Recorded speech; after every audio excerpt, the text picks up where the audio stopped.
सेवक वही है जो हर समय स्वामी के सुख का चिंतन करे। अपने सुख का, अपने देह सुख का चिंतन करने वाला कभी सेवक नहीं हो सकता। सेवक सुख चाह, मान भिखारी, व्यसनी धन, शुभ गति व्यभिचारी। ये तो मजाक की बात है। पराई स्त्री से व्यभिचार करता हो और सोचता हो दान पुण्य करके हम भगवत प्राप्ति कर लेंगे, असंभव। भिक्षुक वेश रख करके सोचता हो कि मैं मान का पोषण करूं, असंभव।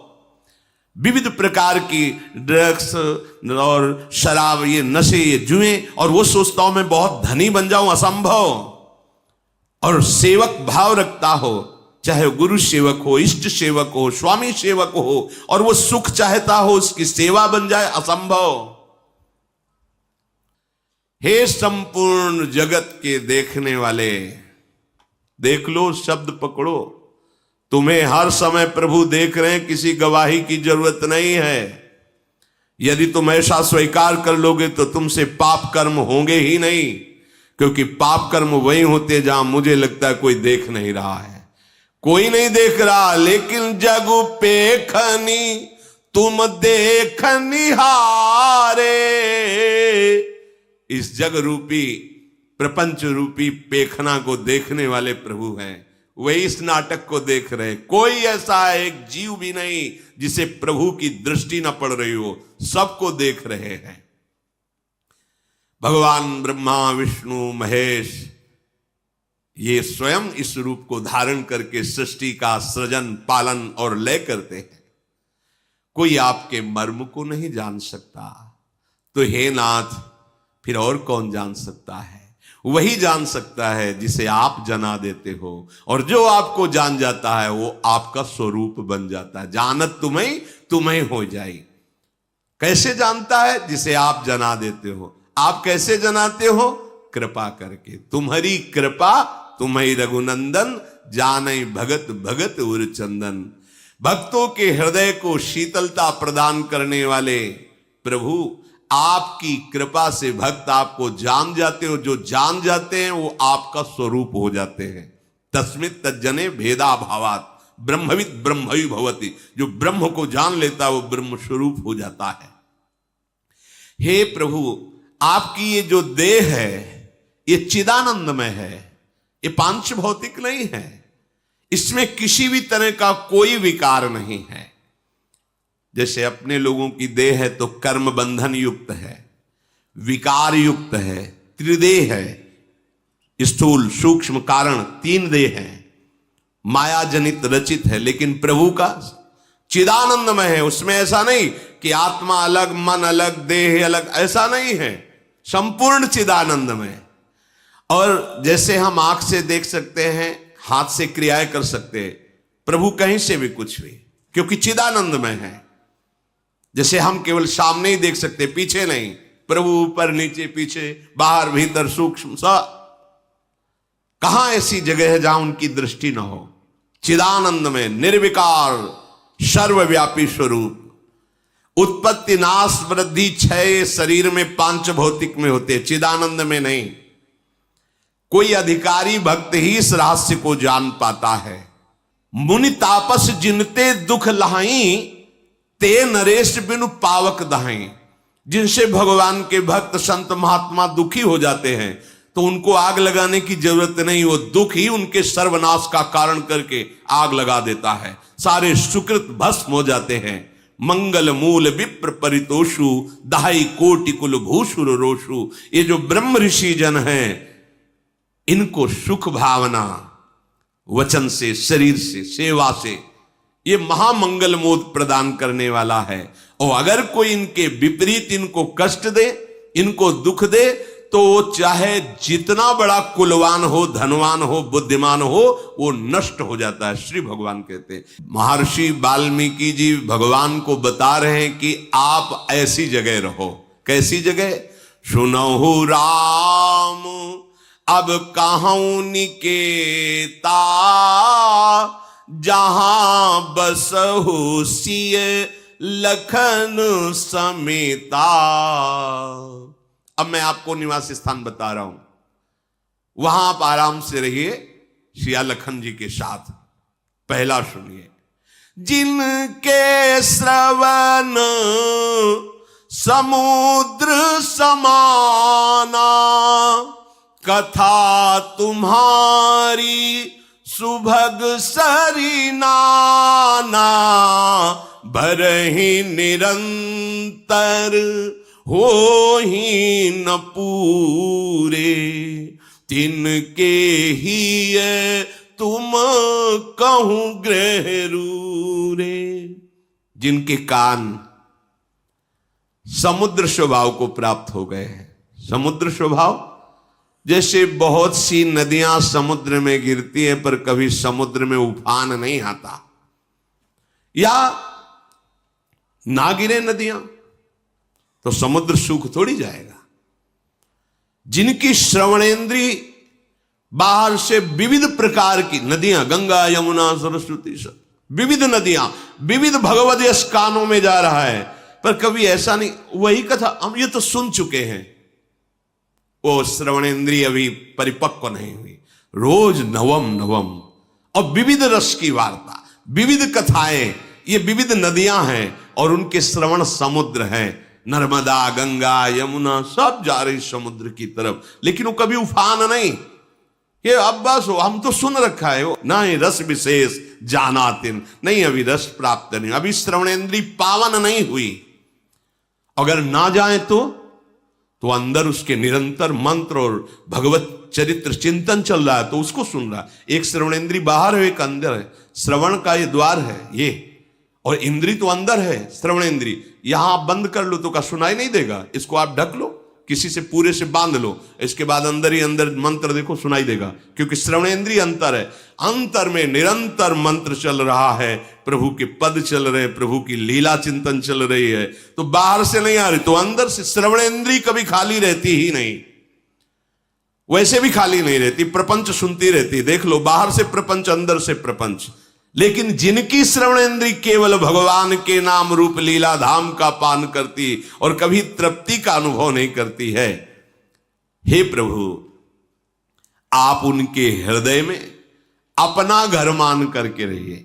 ये श्रवणेंद्री से भगवत प्राप्ति, श्रवणेंद्री से भगवत प्राप्ति, एक इंद्री भगवत प्राप्ति करा देगी।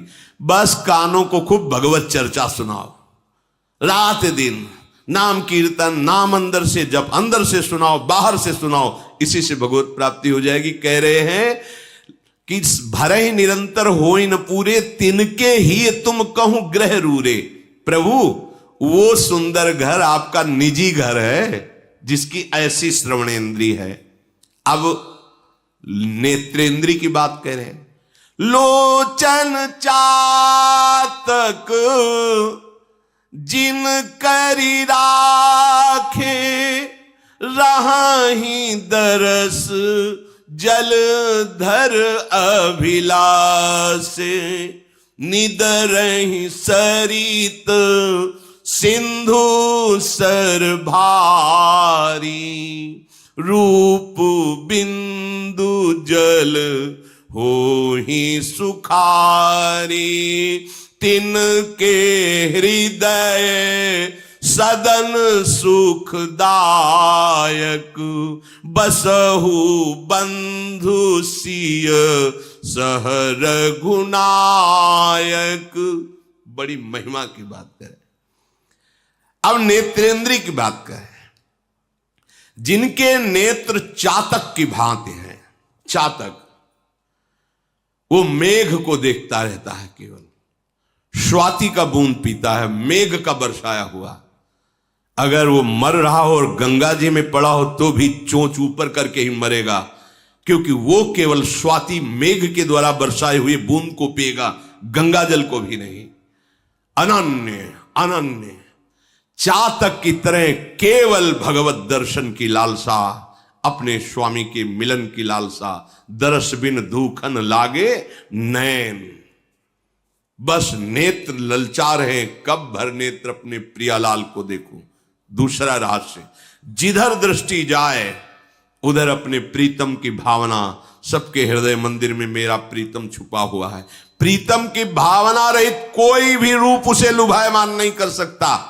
निदरहि सरित सिंधु सर भारी, अपने आराध्य देव के रूप के सिवा चाहे त्रिभुवन का कोई भी सौंदर्य हो वो नेत्र लुभायमान नहीं हो सकते, क्योंकि जैसे चातक है केवल मेघ के द्वारा बरसे हुए स्वाति की बूंद को लेगा, अन्यथा वो भले गंगा की धारा में पड़ा हो मर जाएगा, एक बूंद जल जीवित नहीं जाने देगा। ऐसी निष्ठा। भला कोई रूप संसार में ऐसा है जो रूप समुद्र प्रभु के प्यासे नेत्रों को अपनी तरफ आकर्षित कर ले? अगर आकर्षित कर लेता तो नाटक हो रहा था, अभी उपासना नहीं हो रही थी, केवल नाटक हो रहा था। अगर उपासना होती तो कोई रूप है नहीं, तुमसे कह रहे हैं। जिस रूप को तुम सौंदर्यवान समझते हो, जरा प्रभु के रूप की झांकी की लालसा जगाओ, फिर देखो क्या होता है। कई बार सत्संग में सुनाया है धनुर्दास जी का चरित्र। वो अपनी पत्नी के रूप में इतना आसक्त थे कि एक क्षण के लिए भी नहीं छोड़ सकते थे। बड़ा उपहास होता था, वो सहते थे। अब सामान लेने जाना है तो अकेले जा नहीं सकते, पत्नी को लिवा के जाएंगे, क्योंकि रूपासक्त हैं वो। पत्नी चलेगी तो ऐसे और आप चलेंगे पीछे, छाता लगाए धूप ना लगे, बैक पीछे, वो ऐसे आ रही वो पीछे चल, लोग उपहास करते। ये सूचना आचार्य चरण को पहुंची तो उन्होंने कहा, अरे ऐसा रूपासक्त ये तो भगवान के काबिल है, जिसने सारी इंद्रियों को बटोर कर रूप में लगा दिया है, हम दर्शन करेंगे। नजदीक गए, देखा तो हंसी का पात्र तो था ही, छाता लगाए बैक चल रहा है, वो पत्नी सीधे चल। नजदीक गए, बोले भाई इतना आसक्त क्यों? बोले देखा कि संत हैं, हल्के से। उन्होंने कहा महाराज बिना इनके रूप के हम जीवित नहीं रह सकते। तो उनका अगर इससे भी बढ़िया रूप हो, बोले हो ही नहीं सकता। तो जे ही स्पर्श किया और संकल्प किया तो सामने नौ किशोर रूप ठाकुर का छाता छूट गया, पतली भूल गई, पीछे लग गए और अनंत काल तक उस महारूप का पान करने के योग्य बना दिया। ये भगवान के प्रेमी महाभागवतों का।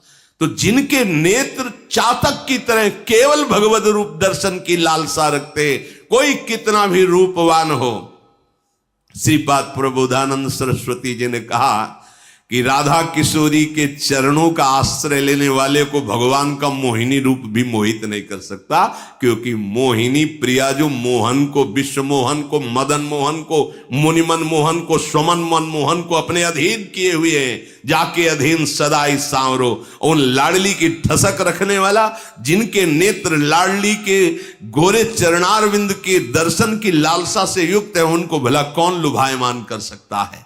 तो कह रहे जिनके ऐसे नेत्र हैं, नेत्र इंद्री का वर्णन, कि वो केवल प्रभु की रूप माधुरी देखने के लिए हर समय तप्त रहते हैं, जलते रहते हैं। दर्श बिन दुखन लागे न, जब से तुम बिछुरे पी प्यारे कबहु न पायो चैन।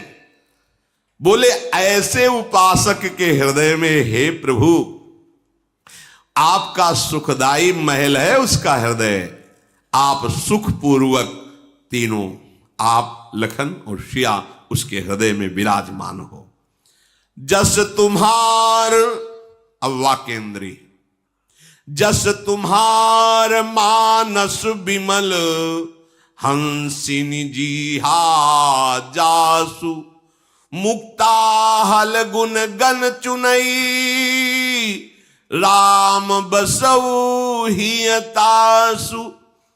जिनकी ये वाणी हंसिनी है, हंसिनी शब्द का प्रयोग किया है क्योंकि जल और दूध मिला के रख दो तो हंस हंसिनी की ही ताकत है कि वो केवल दूध पी लेगा, जल छोड़ देगा।